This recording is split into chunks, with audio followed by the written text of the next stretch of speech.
Eu queria fazer uma pergunta para você nessa manhã. Bom dia. Quem não me conhece, eu sou o Doni. Seja bem-vindo, você que nos visita. Aqui a nossa casa de oração pela primeira vez, pela segunda vez. Os que voltam pela segunda é porque gostaram da primeira e voltaram. E os que vêm pela primeira ficam intimados a permanecer. Continuar firme aí a jornada. Você que nos acompanha aí pelo canal do YouTube, seja bem-vindo. Deus te abençoe nesse domingo de Páscoa. Você, tua casa, tua família, é uma honra muito grande tê-lo conosco aqui, participando dessa reunião, pelos canais aí, que a gente disponibiliza para estarmos juntos, amém? Queria fazer uma pergunta para você nessa manhã. A que hora estamos da noite? Uau! Uma pergunta boa demais. A que hora estamos da noite? Uma pergunta aqui na palavra de Deus, onde Deus traz uma mensagem para uma localidade chamada Edom. E os guardas, aqueles que estavam em sentinela,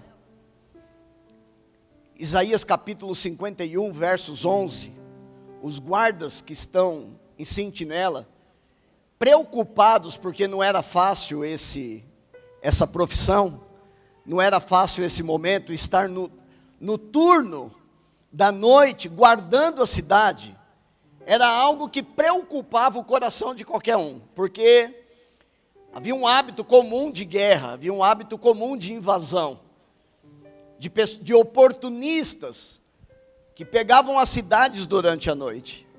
E aqui a palavra de Deus então vai trazer essa mensagem para esse povo Edom.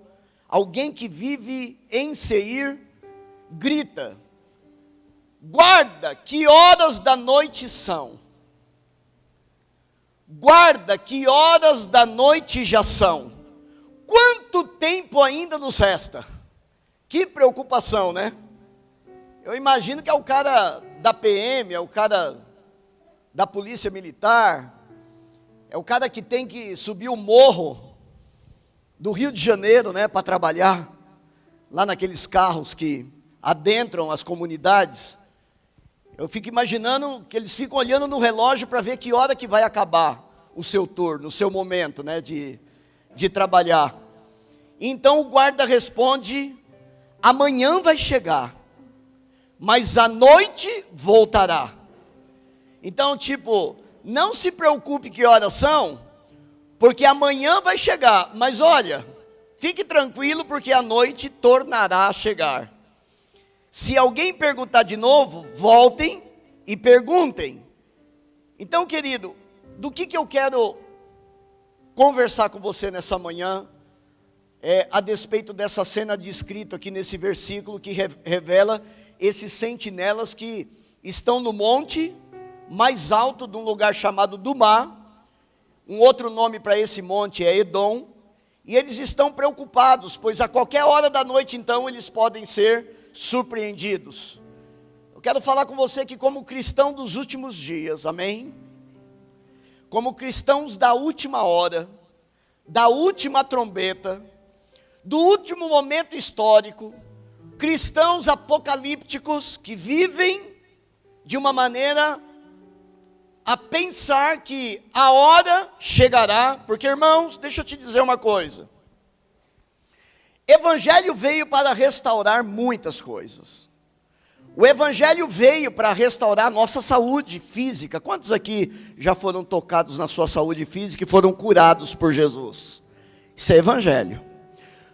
Evangelho, ele restaura famílias, restaura casamento, restaura o coração do pai aos filhos e dos filhos ao pai. Quantos aqui já foram tocados nos seus casamentos e foram restaurados por Jesus? Amém.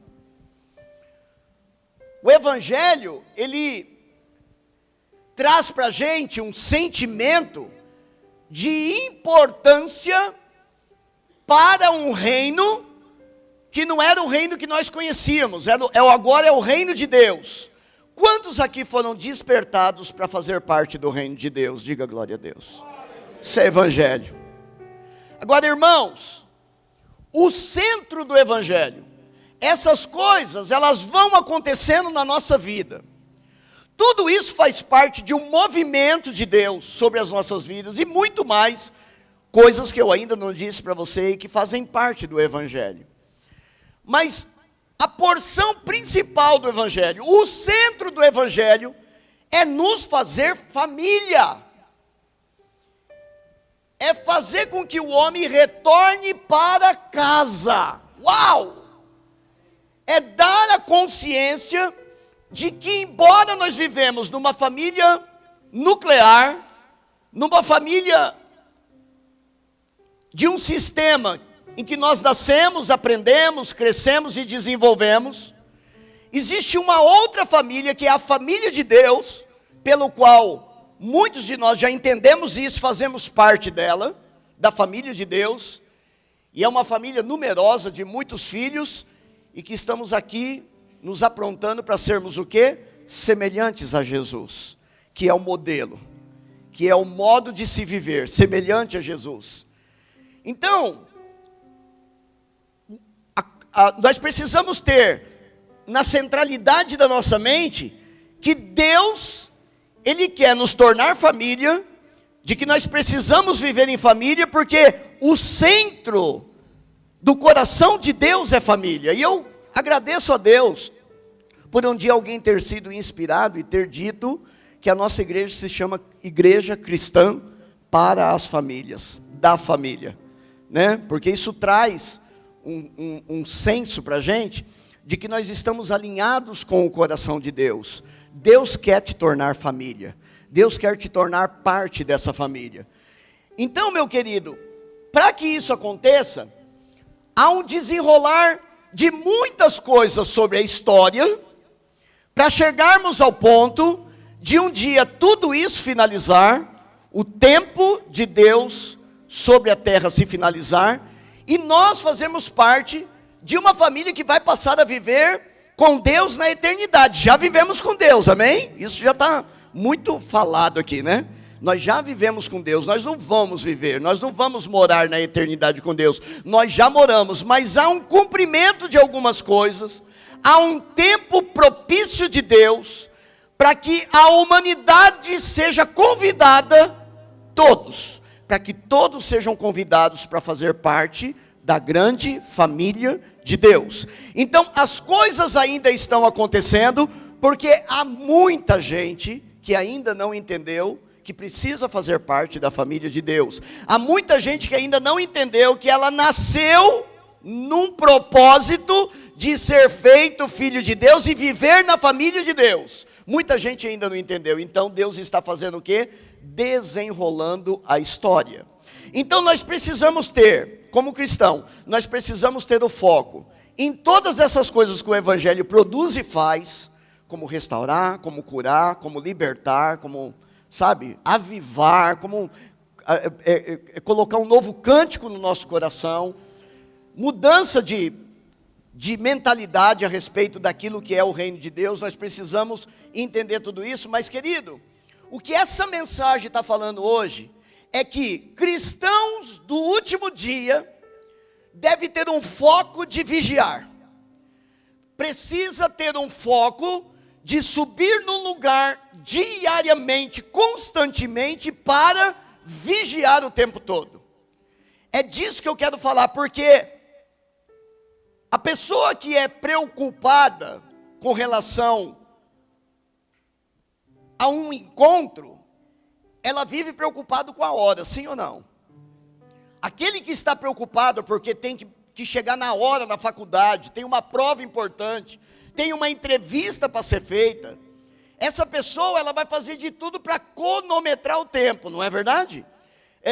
Não é como quando nós não temos nenhum compromisso, ou quando os compromissos eles são rotineiros, que o teu celular já está marcado lá que você tem que levantar às 5 horas da manhã, porque você tem que sair de casa às 5:30, porque você entra às 8 horas no seu trabalho.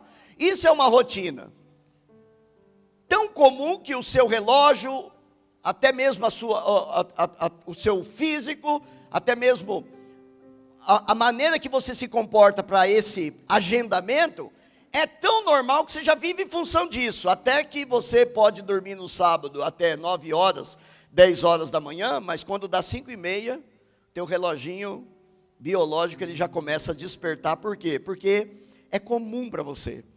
Mas quando nós temos um encontro importante, meu amado, a gente precisa agendar no celular, a gente precisa fazer um agendamento.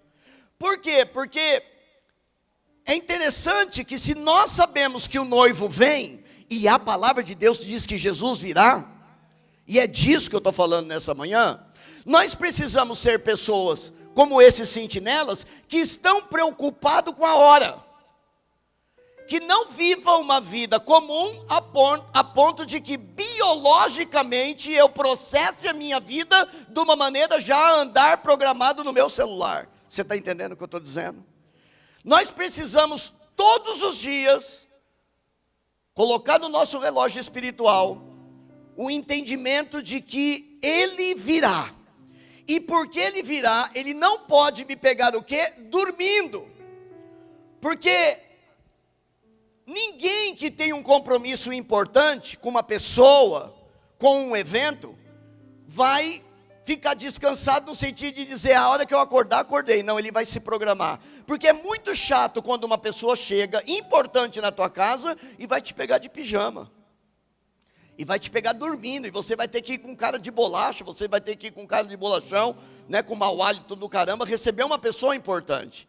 Então, muitas vezes nós queremos fazer o que quando você recebe uma pessoa importante? A Neia, 1 hora antes, ela arruma a mesa. É um saco, irmãos. Primeira coisa que ela faz quando ela vai receber alguém em casa não é a comida, é arrumar a mesa. É a importância que ela dá para isso. Ela pega o seu melhor, seus melhores aparelhos de jantar, de chá, alguma coisa lá, e arruma bem a mesa. Eu falo, caramba, mano, ontem mesmo, né, a gente ia receber gente em casa, ela já começou a me encher as paciências, eu estava lá curtindo uma vibe na mesa lá, de unção, ouvindo uma música, olha aqui, né, glória a Deus. Ela, tira o computador, por favor, que eu preciso arrumar a mesa, né, e estava tão longe ainda da coisa acontecer. Por quê? Porque é um senso de importância para quem vai chegar. Espiritualmente, irmãos, nós precisamos entender, quando a gente vai falar aqui da palavra vigiar, e essa palavra é tão empobrecida no sentido de que a gente acha que é somente vigiar com relação ao pecado, né? Vigia, irmão, vigia, olha o seu olho, olha a sua internet. Irmão, vigia, você está brigando com a sua esposa. A gente sempre tem como crente um jargão do vigiar, no sentido de que alguma coisa ruim pode acontecer por causa de um comportamento que a gente está tendo. Então a pessoa ela fica olhando no seu relógio e perguntando sempre que horas são, porque ela tem esse compromisso marcado com alguém. Eu acho isso bonito, eu aprendo isso com a Neia, a valorizar quem ela vai receber, a perceber e colocar à disposição o que de mais simples nós temos em casa, porque somos simples, mas o que de melhor a gente pode oferecer para alguém que vai chegar e ter uma importância. Marcos no capítulo 13, ele tem um enredo de acontecimento, você não vai ler agora, mas ele vai ter um enredo de acontecimentos em que Jesus, no sermão que ele está trazendo, no ensinamento que ele está trazendo, ele vai falar de coisas relativas ao fim. Marcos capítulo 13, ele vai falar do quê? Do sermão profético, ele vai falar da destruição do templo, que em 3 dias o templo será derrubado e será restaurado.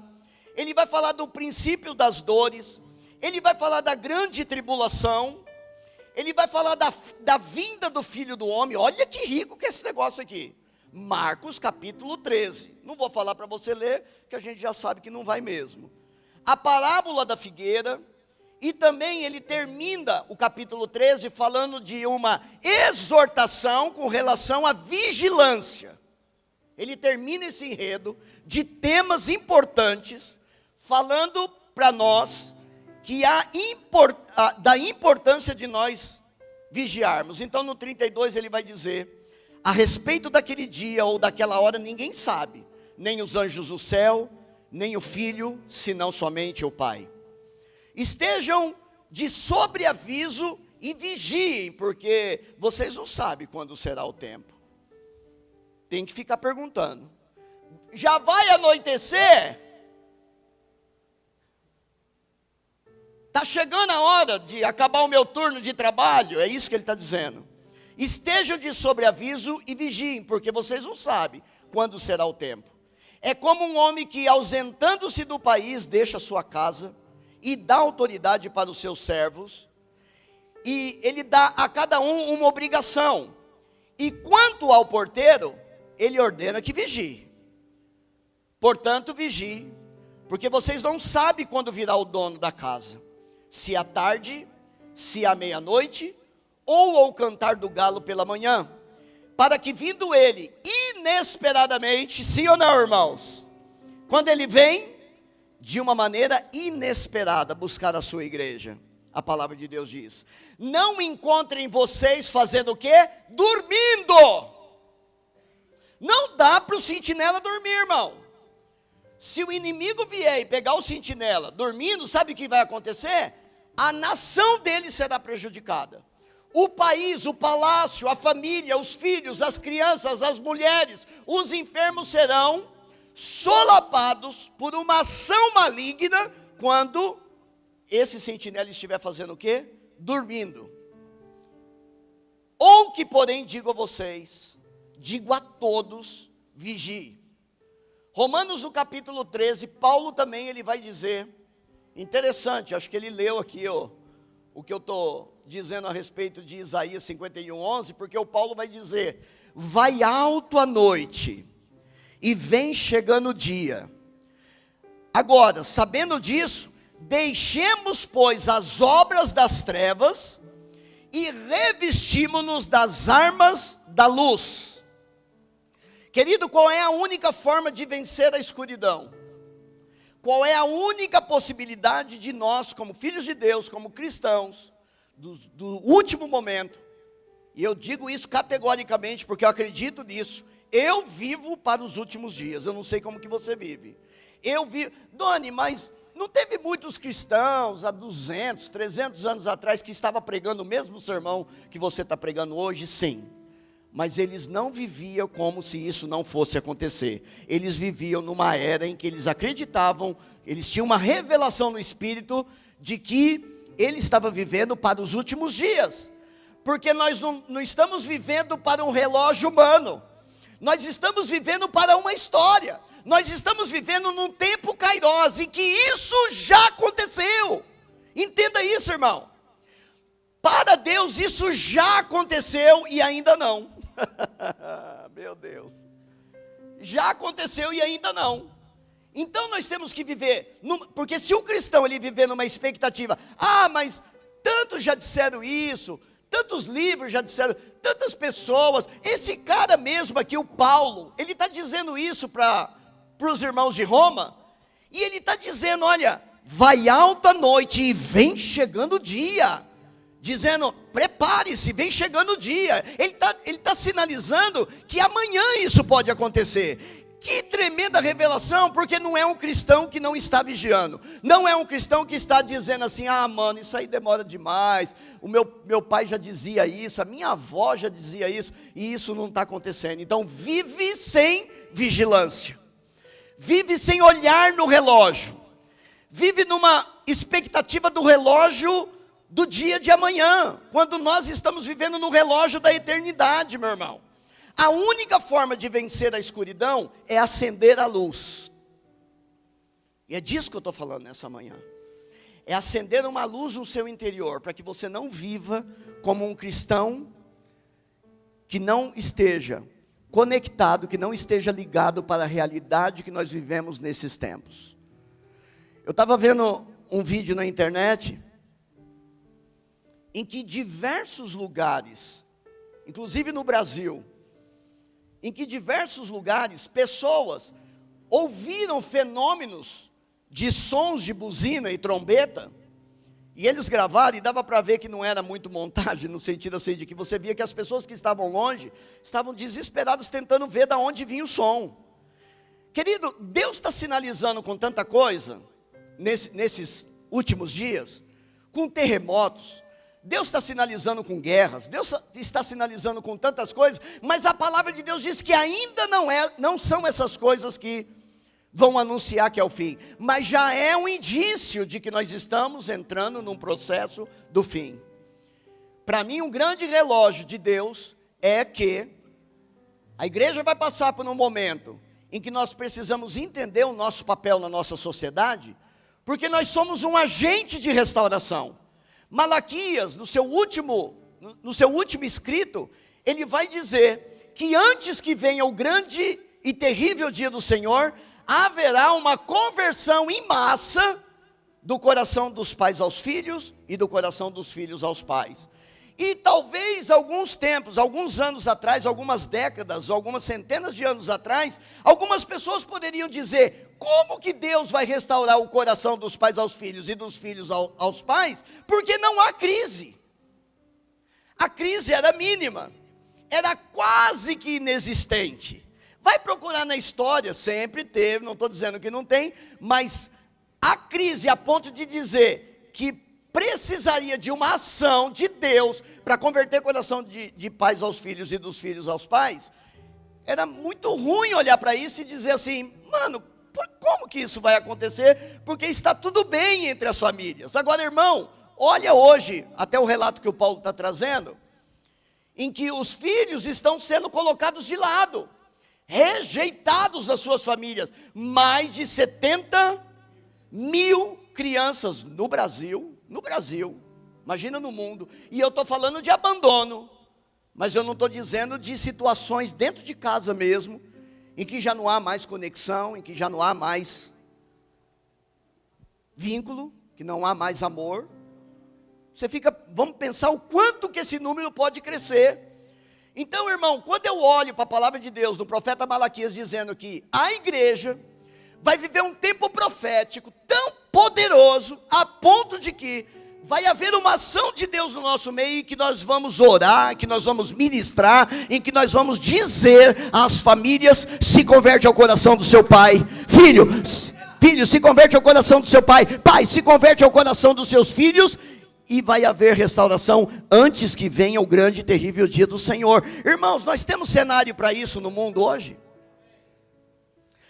Não dá para você ligar a televisão que você vai ver o tempo todo o padrasto que matou, o padrasto que abusou, o pai que matou, sim ou não? O pai que matou a esposa, a mulher que matou, né? A gente vai ver isso o tempo todo. Eu falo, tadinho do meu pai, que tem 87 anos, 88, e que tem que ficar na frente de uma televisão o dia inteiro, só vendo destruição do quê? Família. Só destruição familiar. Então, meu amado, sabendo disso, Paulo ele vai nos aconselhar de que nós precisamos nos revestir das armas da luz. Igreja, nós precisamos nos revestir de arma de luz, das luzes de Deus, para que as obras das trevas, elas possam ser vencidas. Nós não podemos andar como que deixando para o dia de amanhã, continuar acostumado com o ambiente de trevas, acostumado com uma sociedade em trevas, acostumado com uma família que vive em trevas, acostumado com um trabalho, com um ambiente de trabalho, com uma escola, você que é jovem e adolescente, não estude se conformando de que aquilo é assim mesmo, não estude numa faculdade, não trabalhe lá no seu ambiente de trabalho, acreditando que é assim que é e assim que vai ficar. Não, nós somos vigilantes, é disso que está falando. Vigia no sentido de, não é ficar só espiritualizando, é se perguntando: como eu transformo? Como eu chego com a luz? Porque antes de você chegar, Jesus já chegou. Não pensa você que você vai fazer grande coisa, você simplesmente vai iluminar para que Jesus ele seja visto. Mas ele já está lá, porque Jesus, ele não tem dificuldade com trevas. Jesus não tem dificuldade com trauma. Jesus não tem dificuldade com calamidade. Jesus não tem dificuldade com orfandade. Jesus não tem dificuldade com drogadição. Porque se todas essas coisas são trevas, ele pode estar no meio das trevas, porque ele é Senhor de todas as coisas. Agora, quando nós chegamos, nós iluminamos para que os outros vejam quem? Ele. Olhe para Jesus. Olhe para Jesus. Então, meu irmão, entenda que nós temos uma incumbência de levar luz, a luz de Deus, para que Jesus ele seja visto. Nós somos candeia, nós somos luminares de Deus, nós somos como se fossem estrelas de Deus no céu. Dá para você entender? Resplandecente, que ilumina, que anuncia. Eu não sei quando você olha para o céu, que você vê o céu totalmente irradiante, cheio de estrela, aquela lua que está acontecendo agora. Dá vontade de sentar e ler a Bíblia, hein? Imagina, eu fico com inveja desses irmãos na fazenda. Aquilo deve ser uma loucura, deve ser uma coisa, dá para usar a piscina, velho. Dá para cuidar de galinha, numa noite como ontem, uma coisa incrível. Lindo, lindo, lindo. O que anuncia isso para você, meu irmão? Que Deus é um Deus que pode ser visto através dos luminares que Ele colocou para iluminar. E com relação à humanidade, nós somos colocados para iluminar. Veja que Ele também está falando de armas. Quando Paulo está falando de armas aqui, armas da luz, ele está dizendo para a gente, meu irmão, que nós estamos em guerra. Então nós não podemos ser cristãos que não está em guerra, que não esteja em guerra, que não esteja inconformado. É esse sentimento, estou em guerra, meu irmão. Eu estou em guerra, tem criança órfã. Isso é o problema do Paulo, Deus está falando com ele. Mas qual é a crise que está batendo no seu coração? São os alcoólatras que estão por aí, são os jovens que estão na escola, são isso ou aquilo, né? O que é que está te incomodando? Porque, meu irmão, se nada te incomoda, reveja o seu cristianismo. Se nada está batendo para você, como densas escuridões na vida de pessoas, da nossa casa, da nossa família, trevas que ainda habitam dentro de nós, e que precisam ser expulsas por causa da luz de Deus. Então Paulo está dizendo que existe uma luta, existe um combate, existe uma guerra. E de acordo com o apóstolo, as obras das trevas são aquelas coisas, sabe, irmãos, aquelas ações, atitudes e comportamentos que Deus não aprovaria, que Deus não aprova. É isso que ele está falando de trevas, que nós não podemos imitar com consciência tranquila. Tem cristãos, irmãos, que imitam coisas das trevas e a consciência não lhe é afetado. A consciência não é tocado. Sabe por quê? Falta de revelação de luz. Enquanto não houver revelação de luz dentro da tua mente espiritual, você vai continuar permitindo que algumas coisas que não devem ser imitadas pelo mundo sejam imitados na sua vida. Paulo, no capítulo 13 de Romanos, ele cita algumas dessas obras de trevas que precisam ser vencidas na vida do cristão. Existem 3 áreas que o cristão milita, querido, e que você precisa entender porque que você está em guerra dentro dessas áreas e falar: uau, Deus quer me usar nessas áreas. No campo social e público ou coletivo, guerra. Você vai ter problema no campo social. Por quê? Porque eles querem orgia, eles querem palavrão, eles querem um monte de coisas que não compete ao Filho de Deus.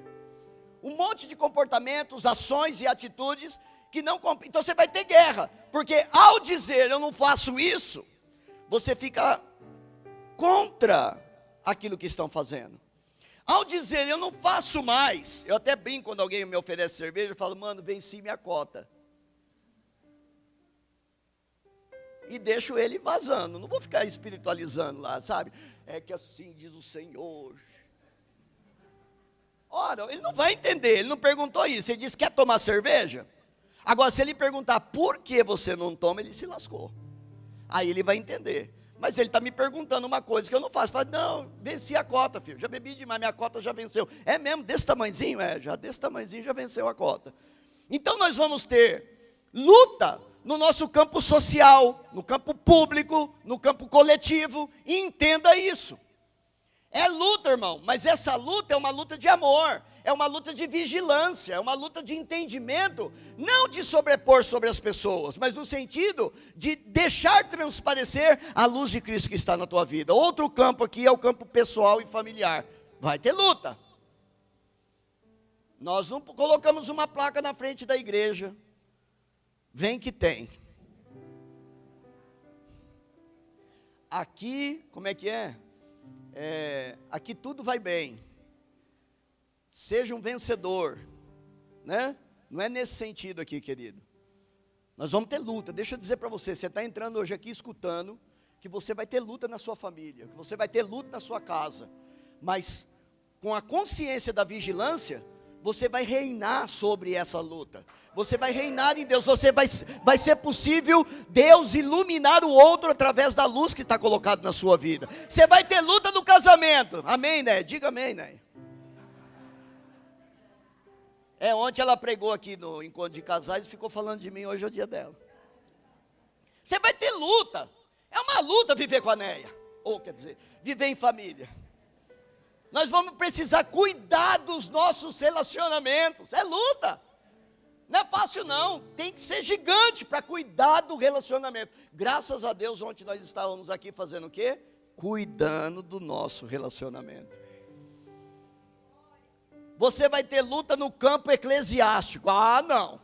Mano, eu tenho luta lá na vida social. Eu tenho luta. Então para que eu venho na igreja? Para ter luta. Para ter tribulação. Para você aprender como viver a cultura do reino. Como é que se vive as leis desse Deus que é legislador, que tem preceitos, que tem leis, que tem ordenanças, que tem princípios para se viver no reino de uma maneira a ser o quê? Vencedor. É disso que nós estamos falando. Então você vem para a igreja e você vem cheio de bico, Deus vai tirar o teu bico. Diga para o teu irmão, aleluia. Aleluia. Mas você não olhou para ele, olhou?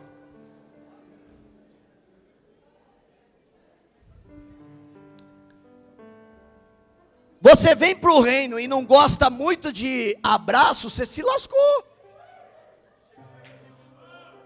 Lasco, você vai aprender a abraçar. Eu achei tão bonitinho, ontem nós tivemos um contato, tivemos lá um tempo com os nossos filhos, né? E aí eles estavam contando de uma experiência que a gente passou juntos, né? Numa viagem para a Argentina, agora recentemente. E a gente ficou tão junto, foi tanta brincadeira, tanta pegação. Aí os meninos disseram assim, engraçado, nossos pais voltaram diferente, né? E a gente percebe assim que, quando nós nos ajuntamos com os diferentes, e nós queremos luz de Deus, e nós queremos receber aquilo que de repente não temos, aprendemos e passamos a ter, porque é princípio da palavra de Deus, aprender uns com os outros. Então, meu irmão, você vem para o reino, você vai aprender a ser abraçado, você vai aprender a ser exortado. Ninguém mandava na minha vida, velho. Não vem meu pai querer falar não, porque, mano, aqui é o seguinte, quem manda sou eu. Você chega na igreja, tem um menininho de 12 anos que fala, cara, o que você está fazendo não é legal. Você fala, rapaz, agora lascou. Se você não recebeu uma visita de um profeta mirim, espere, eu profetizo, você vai receber em nome de Jesus. Então nós vamos ter problema no campo eclesiástico, achando que não vai ter. Nossa, a igreja só tem glorificado. Tem nada, irmão. Tem nada, é um bando de gente aprendendo uma nova lei, uma nova Constituição. Quem aqui já leu a Constituição brasileira de ponta a ponta? Levanta a mão. Né? Sabemos nada da nossa própria Constituição. Quem aqui já conhece todas as leis de Deus porque está em contato com a palavra de Deus? Sabemos pouco da Constituição do reino de Deus. Por quê? Porque não estamos aprimorados nisso. Entende, querido? Então, na igreja, nós também vamos ter lutas e batalhas. Efésios capítulo 6, Paulo vai dizer, orando em todo o tempo do Espírito, e para isso vigiando com toda oração e súplica por todos os santos. Eu devo ir dormir dizendo, tem gente orando por mim porque eu sou santo. Você deve dormir tranquilo e trabalhar tranquilo, sabendo que tem alguém orando por você o tempo todo, porque tem uma igreja orando, tem irmãos orando, tem uma liderança orando, tem pastores orando, tem gente orando, tem família orando, não é assim? Então você deve saber que você está coberto, porque o apóstolo Paulo fala que isso deve acontecer quando? Em todo o tempo, orando no Espírito. É dentro do metrô, o que foi? No espírito orando, Senhor, estou intercedendo, Deus amado, queima o meu irmão. Eu gosto de orar assim, irmão. Queima o meu irmão, sapeca ele agora, pega o Paulo lá na casa dele, Senhor, dá o xerabacanta dele, taca fogo nele, Senhor, para ele sair correndo na tua presença. Orando em todo o tempo, com súplica, por todos os santos. Irmãos, sabendo que nós estamos na última hora, Isaías disse isso, os sentinelas disseram, que horas são da noite, que hora que isso está acontecendo.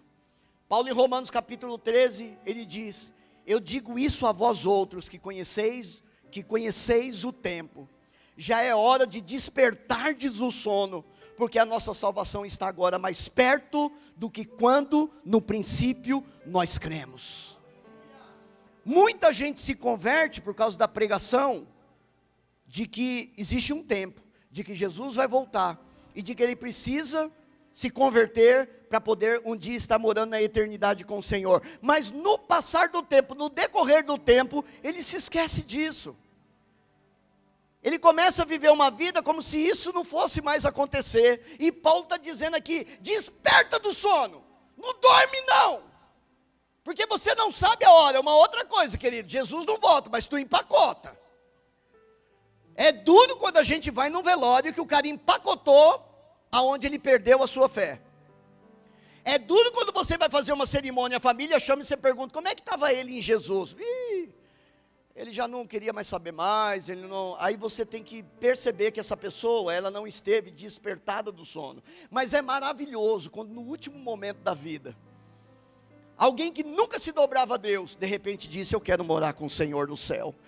Eu entendo que eu preciso morar com o Senhor no céu. E aí você vê aquela pessoa tendo uma oportunidade de estar na presença de Deus, para nós nos encontrarmos um dia, querido. Isso é tremendo, é maravilhoso. Mateus 25:6 está escrito, mas à meia-noite ouviu-se um grito. Está falando da parábola das 10 virgens. Elas estavam lá reunidas, 10 virgens, 10 lâmpadas, e de repente 5 se mantinham acesas, acordadas, cuidando do óleo da lâmpada, porque quem aqui já mexeu com lamparina sabe que não pode faltar, porque vai queimar o pavio e vai apagar a chama. E nós temos uma promessa, que na vida do crente, o pavio não pode apagar, querido. O fogo não pode dormir. Nós temos que estar aceso o tempo todo. As 5 virgens prudentes, elas se guardaram, preservando o óleo. E a palavra de Deus diz que as imprudentes, elas deixaram que o óleo acabasse e elas dormiram. E no momento que elas dormiram, e que elas perceberam que a chapa estava esquentando, elas disseram, vinde a nós o teu óleo. Dá um pouco do teu óleo, eu preciso acender a minha lâmpada. Eu estou ouvindo, eu estou sabendo que o noivo está voltando e ele vai nos pegar na escuridão. Então, por favor, vende. Aí as prudentes disseram, não podemos. Não temos como tirar de nós e dar para vocês, porque essa é a hora crucial. É para isso que nós vivemos a vida toda, preservando, guardando, trabalhando, vigiando, se protegendo, percebendo o que Deus tinha que fazer. Você está aqui? Mas à meia-noite então ouve-se um grito, eis o noivo, saí ao seu encontro. E aí, meu irmão, a palavra de Deus vai dizer que somente essas noivas foram contempladas. Salmo 85:9 está escrito, próximo está a sua salvação. Está próximo, irmão. Não viva como isso é conto do vigário, é conversa de crente. Aliás, se você vive isso, para de vir na presença de Deus, querido. Vai tomar cachaça, sambar, vai fazer, porque não tem sentido você estar aqui se o teu coração não queimar pelo desejo de viver com Ele, pelo desejo de estar com Ele, por poder dizer, Senhor, está tão bom aqui porque eu alcanço o pobre, eu alcanço o órfão, Senhor, está tão bom aqui porque eu vejo os meus irmãos crescendo, está tão bom aqui porque eu vejo o Senhor fazendo coisas maravilhosas na vida de muita gente, mas Senhor, que saudade grande de estar na Tua presença, de morar com você, de poder ver e contemplar o ajuntamento de todos os santos na Tua presença, te louvando e te engrandecendo. O apóstolo Paulo vive essa crise. devemos seguir as recomendações de Jesus e dos santos apóstolos acerca da vigilância, pois já nos aproxima a hora do arrebatamento da igreja do Senhor. 1 Coríntios...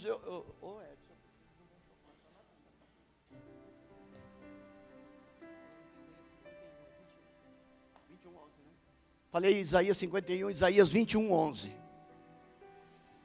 1 Coríntios 15, 51. Eis que eu lhe estou contando esse segredo maravilhoso. Nem todos morreremos, ou dormiremos. Porém, todos seremos transformados. Tudo acontecerá, meu irmão, num instante, num piscar de olhos, quando for tocada a última trombeta, porque virá do céu um toque de trombeta, e todos os que já morreram, glória a Deus, de repente ressuscitarão com novos corpos, que jamais morrerão, e todos nós seremos transformados. É para isso que você está vivendo um cristianismo nesse tempo.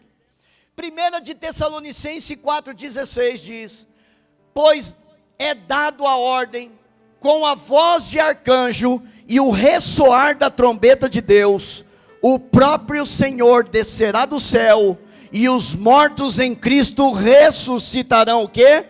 Primeiro. Ao toque da trombeta,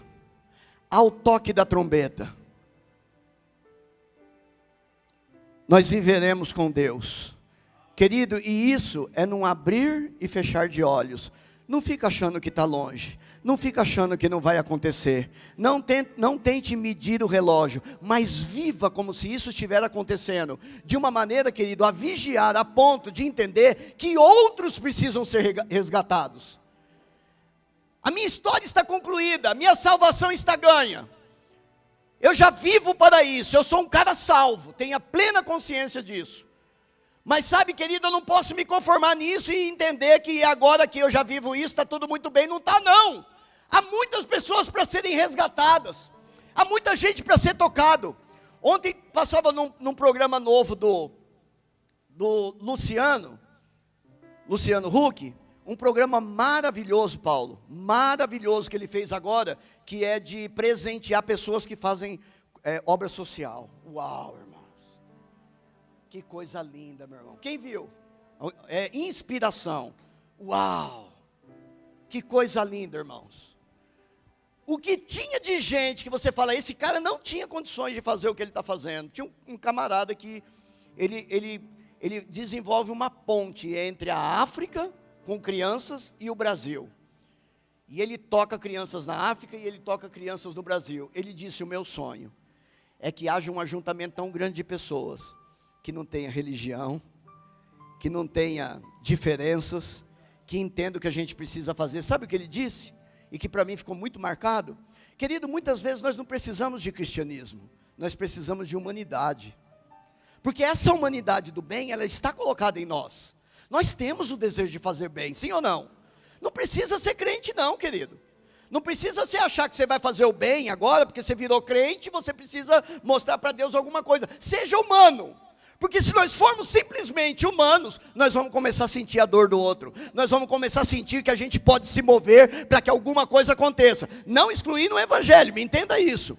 Não quero nem falar aqui com voz de pastor. Eu quero falar com voz de ser humano, de gente que entende que há uma humanidade colocada por Deus dentro de nós, cada um de nós. Por isso que os espíritas fazem, por isso que os católicos fazem, por isso que Testemunho de Jeová faz, por isso que Corinthians, eles não fazem, mas palmeirense faz. Por isso, meu irmão.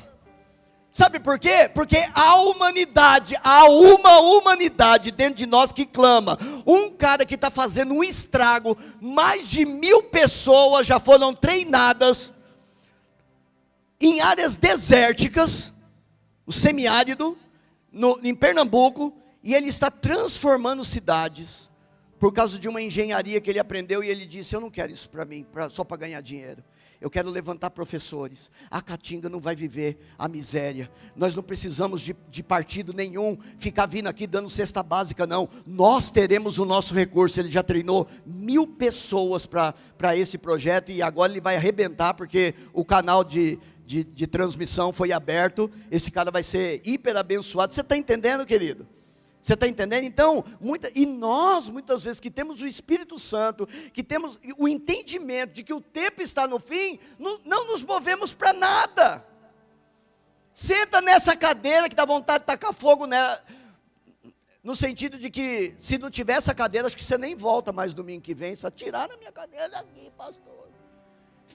Fica de pé, meu irmão. Você está entendendo? Fica de pé, se move. O reino de Deus é movimento. Nós precisamos nos mover. Amém? Maurílio, solta aquela musiquinha para mim. Se puder ainda apagar as luzes aqui, você pode descansar um minuto, meu irmão. Tem uma musiquinha aqui que eu acho que cai tão bem para nós hoje.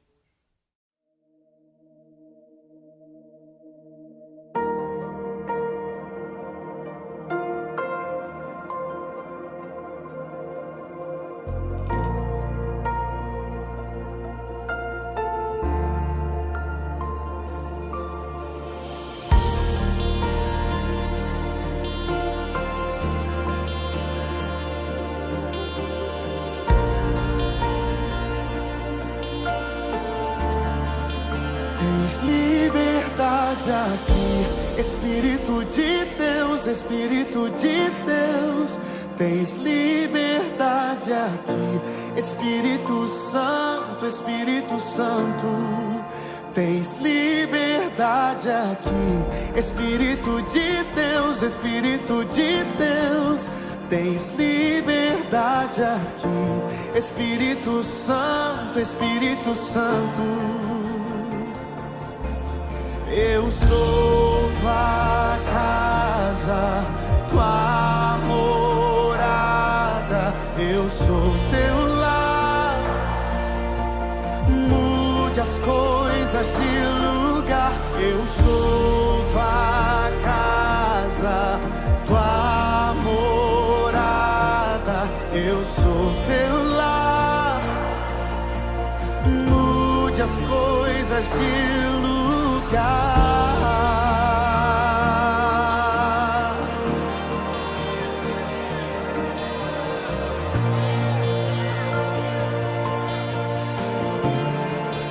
Tens liberdade aqui, Espírito de Deus, Espírito de Deus.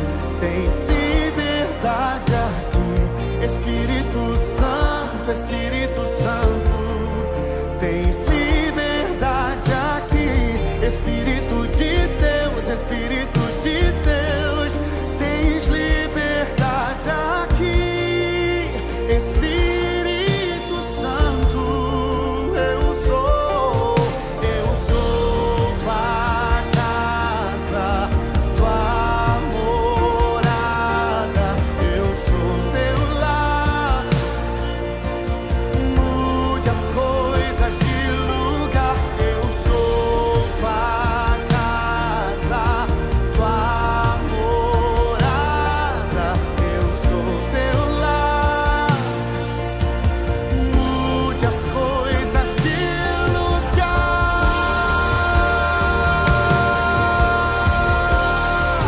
Mude as coisas de lugar, Senhor.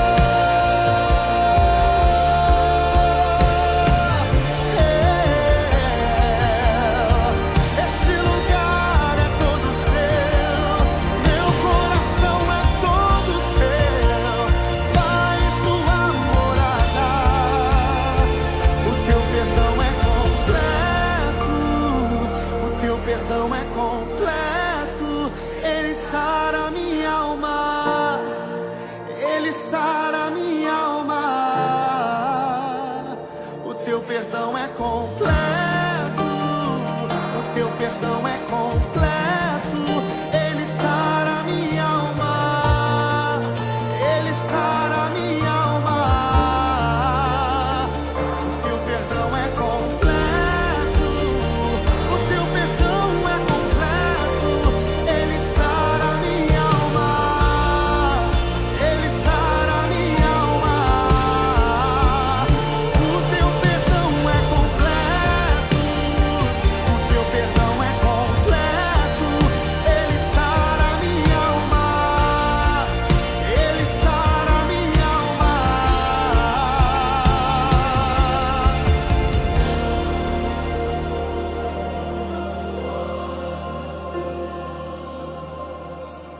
Senhor.